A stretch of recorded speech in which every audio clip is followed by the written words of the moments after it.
আমরা লক্ষ্য করছি বিভিন্ন জায়গায় সন্ত্রাসী সংগঠন আওয়ামী লীগের মিছিল শুরু হয়েছে। নিষিদ্ধ সংগঠনের কোনো নেতাকর্মী বাংলাদেশে মিছিল করবে, মিটিং করবে আর এই সরকার যথাযথভাবে ফাংশন করবে, এটা সম্ভব না। সুতরাং এই সরকারকে উৎখাতের চেষ্টায় চট্টগ্রামে যে মিছিল হয়েছে, তাকুয়া মসজিদে যে মিছিল হয়েছে, এই মিছিলের প্রত্যেকটি সন্ত্রাসীকে দ্রুত সময়ের ভিতরে গ্রেফতার করতে হবে এবং এই ধরনের মিছিলের নেতৃত্ব দেয়া লতিফ সিদ্দিকী, সাবের হোসেন চৌধুরী এবং আনিস আলমগীরকে দ্রুত সময়ের ভিতর গ্রেফতারের দাবি জানিয়েছে মঞ্চ ২৪।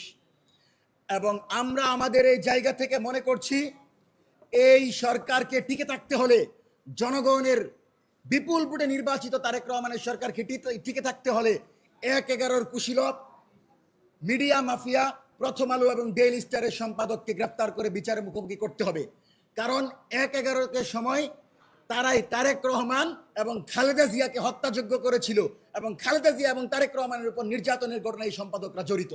সুতরাং তাদেরকেও দ্রুত সময়ের ভিতর গ্রেফতার করতে হবে এবং তারেক রহমানের